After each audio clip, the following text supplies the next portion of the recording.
If only I had more time. We all know this feeling. The idea that if we just had a couple more hours each day, everything would fall into place. But here's the uncomfortable truth. You will never have enough time. We only get about 4,000 weeks in a lifetime, maybe 5,000 if you're lucky.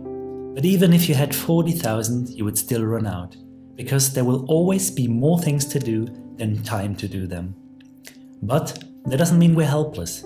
In fact, once you accept this limitation, you can finally stop chasing time and start using it intentionally. In this video, I'll walk you through 3 common traps that make you feel like you never have enough time and what to do instead.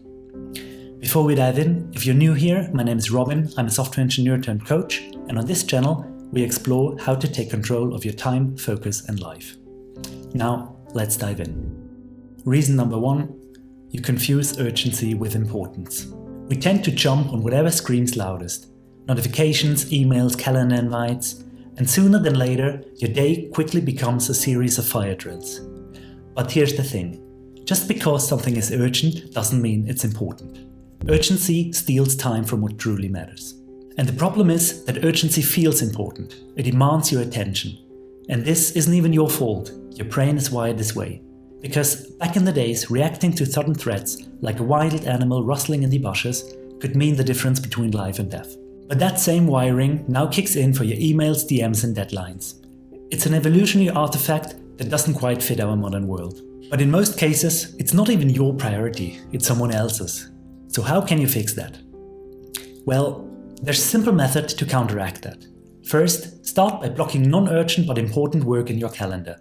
Ideally, before your day or your week even starts. Then, whenever something urgent comes up, ask yourself, will this matter a week from now? And then decide whether you do it or not.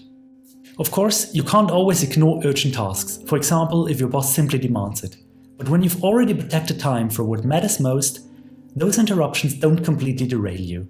And that's how you start making real progress on the important stuff despite the chaos. You may even try it right now. Ask yourself what's one thing on your plate that's urgent but not actually important. Could you pause it, delegate it, schedule it for later? If you do that, you will quickly see a shift in how you perceive your time spent. Now let's get to the second reason. You say yes too often or too much. If your calendar and to-do lists are overflowing, chances are you're saying yes too often, especially to things that don't actually matter. We tend to say yes to things in the future, thinking our future self will somehow have more time, more energy or more capacity. But that's a dangerous fallacy. Sometimes it's FOMO, sometimes it's people-pleasing, sometimes it's peer pressure. The reason doesn't actually matter that much. The thing is, every yes carries a hidden no. That might be a no to your rest, to your health, or to your personal goals. Because time is limited, and we can only ever do one thing at a time. So we better make sure to do the right thing as much as possible. Now, I understand that saying no can feel hard at first, but trust me, it gets easier over time, and your future self will thank you for it. If this resonates and you want to learn more on how to handle such situations with confidence, check out my previous video where I dive into that in full detail. And now, off to the last one. You don't know what your real priorities are.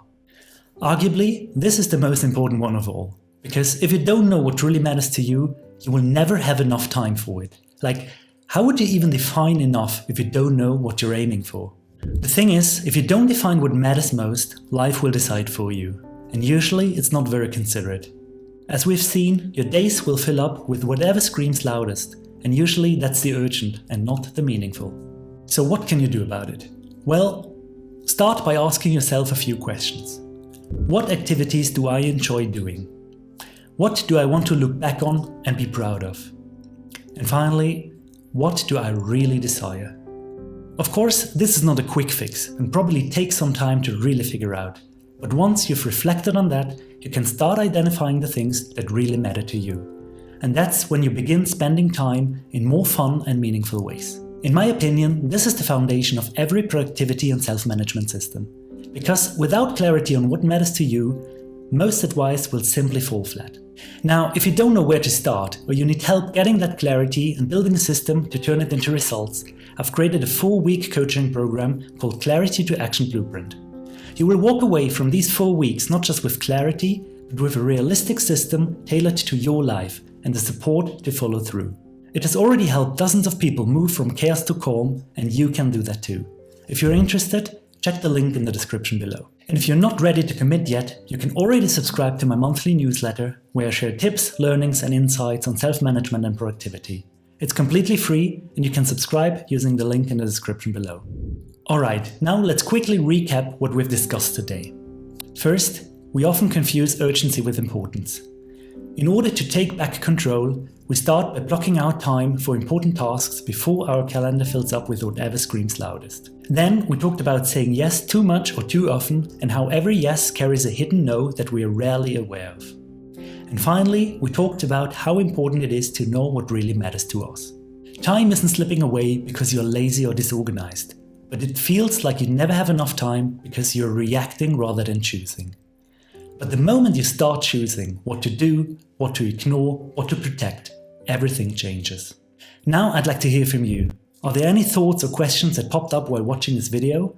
Then please share them in the comments below. Otherwise, thanks for watching and see you next time.